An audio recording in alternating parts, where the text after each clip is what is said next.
Welcome to Easy Economics. In the previous class I explained about the meaning of the economic growth, and in this class I am going to explain the meaning and definitions of economic development and the structural changes what are needed to reach the economic development. So economic development is a concept belongs to developing countries in the world. Until then, comparing to growth, it is a wider concept. Means the meaning of the economic development is economic growth plus progressive changes in all the sectors of the economy, in all the parts of the society is called the economic development. In simple words, improvement in the standard of living of the population is essential to reach the economic development. Means development in all areas means educational, in the area of education, health and provision of other infrastructure and getting the equal opportunities, all are needed to reach the development. And to get the economic development, economic growth is essential but not the sufficient condition. Means economic growth is essential but it is not sufficient to reach the development. Means so many changes are needed in the economy to reach the economic development. So children, here I am explaining the definitions given by that is Michael P. Todaro and United Nations Expert Committee to the economic development. And economic development is a process but not an instant process. It is a continuous process. To reach the economic development, the economy is in need of the cooperation of that is individuals and organizations and other institutions also. Then only reaching economic development is possible to a nation. My children, so Michael P. Todaro explained the economic development, that is, it is an increase in living standards. Definitely, so living standard, when the living standards of the population are improved, when they are getting the equal opportunities, that is, better education opportunities, facilities, and better employment opportunities, better communication, better transportation, all the infrastructure is available and they are all getting the equal rights to have them.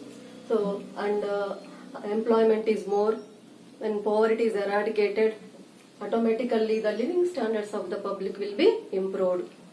Next one, improvement in self-esteem needs. What is the meaning of the word self-esteem needs? Children, innerly we are having some wants, some thoughts. Okay, satisfaction of our inner needs. Okay, our inner thoughts is called the self-esteem needs. So when we are able to satisfy our inner thoughts, our inner wants, if there is an opportunity, there is a scope to do the things whatever we are willing, that is to improve our qualification, to get the quality education, to get the better medical care. So like that, we are having so many inner needs, inner thoughts. Whenever the society is providing the atmosphere to satisfy our inner needs, then development is possible. And also children, freedom from oppression. Oppression means if someone is exploiting us, or someone is showing authority on us, someone is depressing us, then we want freedom from that type of atmosphere.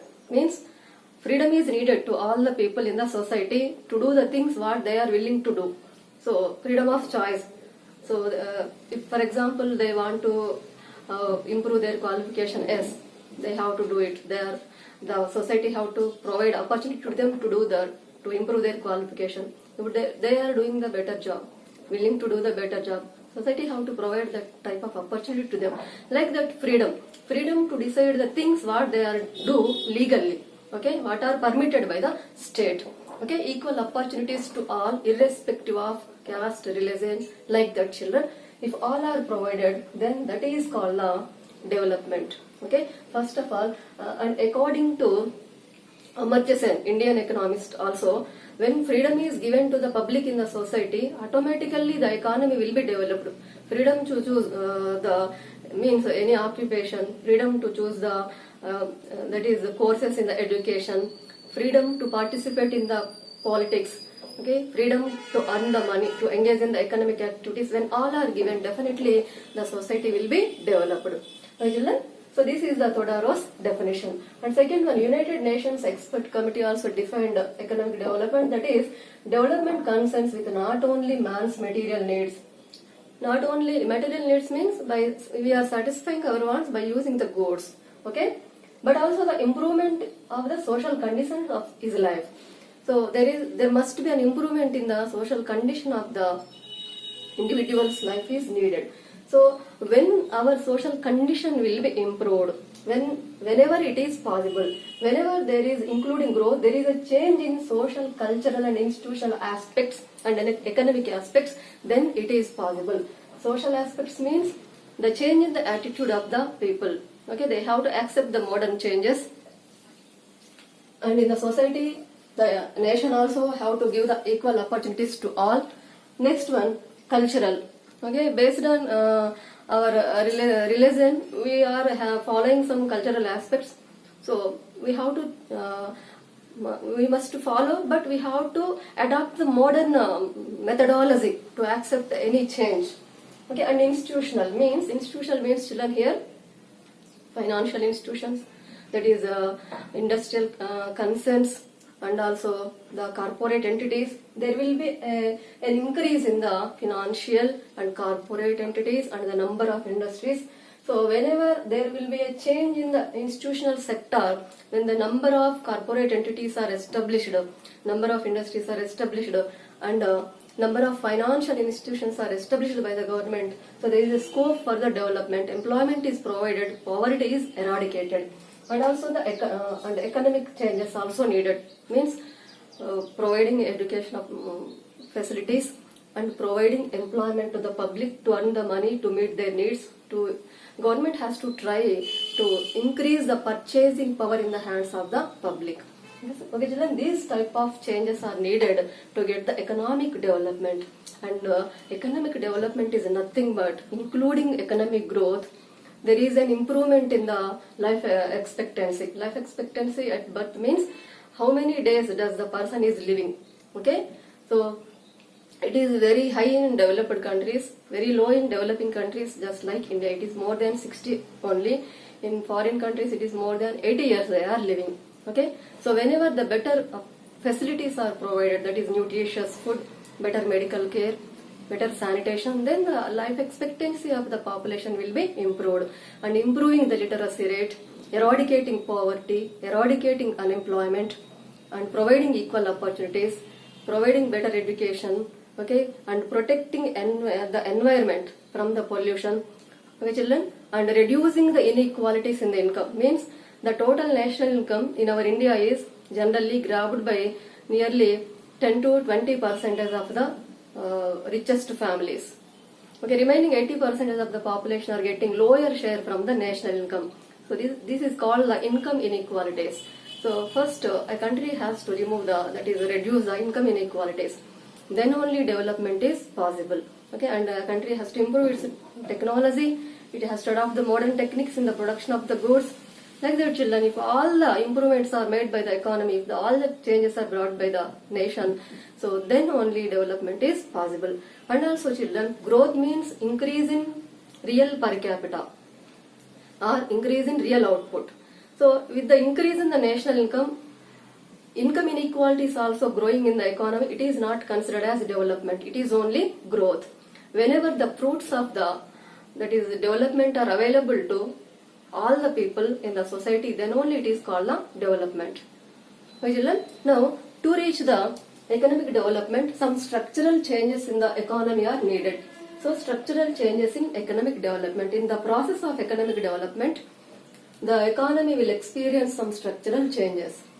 And also, children, economic development concept is related to developing countries. It is both quantitative and qualitative also. Means growth also included in this. That is the reason it is quantitative, and qualitative means it needs the improvement in the standard of living of the public. That is the reason it is qualitative. And also it is a multi-dimensional phenomena. Means to reach the development, the changes in several areas are needed. That is the reason it is a multi-dimensional phenomena. And also economic development is a normative concept. means normative science explains what is good and what is bad. So here, to reach the economic development, first of all, the standard of the living of the people must be improved.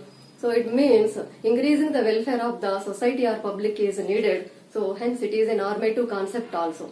Okay children, now I am going to explain what type of structural changes are there in the process of the economic development. The first one, a change in occupational structure is needed.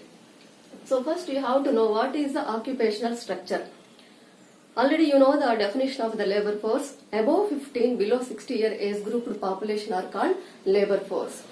So the 100% of labor force in the country are distributed among the three sectors of the economy. They are primary, secondary and tertiary sectors. Okay, children? So that is called the division of labor force among the three sectors in the economy is called the occupational structure. So in the development process, the labor force have to shift from the primary to, the shift is needed from primary to, that is secondary and tertiary sectors. Then the country will reach the development process. Okay, labor force, the shift of the labor force from primary to, that is from agricultural sector to industrial and service sectors is needed in the process of the development. It is essential. Why? Because if the industry and service sectors are well developed, definitely the means people will get the better incomes and their purchasing power also improved, their standard of living will be improved, and more goods are available to the consumers to satisfy their wants also if industrial sector is well developed. Okay, children, this type of occupational shift is needed in the process of the development. And next one, a change in the structure of national output. Already you know the fact that is to the national income three sectors will contribute. National output is nothing but the GNP, gross national product. So to the GNP or to the GDP. Okay, what is the difference between GDP and GNP? To the GDP means the final value of the goods and services which are produced in a country in a given period of time is called the GDP. By adding net factor income from abroad, that is the receipts, those the Indians are working in the foreign countries, their incomes, their salaries are called receipts to India. India is paying salaries to some foreigners, those who are living in India, that is called expenditure to India, payments to India. The difference between the receipts and the payments is called the net factor income from abroad. So to the GDP, by including it, we will get the GNP. Okay, children, whatever it may be, here to the GDP, the three sectors will contribute the income. That is primary, secondary and tertiary sectors will contribute the income. So in the process of the development, the share of the primary sector is declined. There is a need to decline the share of the primary sector, and there will be an improvement in the share of the, that is secondary and tertiary sectors. Then the development is possible. And next one, change in the structure of industrial production. Definitely, in the developing countries generally consumer goods is produced, they depend upon other countries for the capital goods or engineering goods. But whenever they are willing to reach the development process, at that time they have to change their industrial production. Okay, instead of consumer goods, they have to produce more and more capital goods and engineering goods. Then only capital goods are useful to produce other goods, and when the production of capital good is increasing, definitely development is possible to the economy. And next one, a change in the structure of the foreign trade. So already you know that in the globalization situations, means free trade is there among the countries in the world. Free trade means without any restrictions. Okay, tariffs are there on the imports and exports, but without any restrictions, there is a free trade among the countries in the world. Okay, so generally developing countries are the agrarian economies, means most of the labor force depend upon the primary sector and they will export the primary goods, that is agricultural goods, and import capital goods. But to develop the nation, to develop the economy, the developing countries also have to export the capital goods, engineering goods, and they have to lessen their imports. That is essential. The type of change is essential to develop the economy. And of course, children, nowadays agricultural goods are also having the wide market in the foreign countries, and India also earning huge amount of exchange means by exporting agricultural products and as well as the services also. Comparing to industrial goods, we are exporting more and more services, and by exporting the primary goods also, we are earning the foreign exchange. Of course, agricultural goods also playing a vital role in the foreign trade, but to develop the economy, there is a need to export the capital goods. And a change in the structure of technology. As children, developing countries are the that is labor surplus economies mostly. Most of the countries, and poverty is more, unemployment is more, and developing countries use outdated techniques in the production, old machinery and outdated techniques. It results the lower productivity. So whenever in the development process, they have to use that is modern machinery and sophisticated technology. So it results that is with the lesser period of time, with less cost, more goods are produced with high quality. That type of change is needed in the economy to get the development process. Next one, last one, a change in the social and institutional sectors. Definitely, in the rural areas, in the developing countries, in the rural areas, people are orthodox, means they believe the superstitions and they don't accept the change. They do not accept the migration of their children to the distance areas to get the job or for educational purpose also. Okay, first they have to change their attitudes. They have to accept the modern changes in their life. And next one, institutional sectors. There is a need to develop the institutional institutions, number of institutions, that is the industries to produce the goods, and banks and other financial institutions, and insurance sector development also needed. So the development in that is all types of institutions is needed to develop the economy. So this type of structural changes are essential and we can experience in the development process. Until the next video, I will explain the differences between the economic growth and economic development. If you like this video, please do like, subscribe and share it. And press the bell icon. Whenever I upload a video, you will get the immediate information. So, thank you children.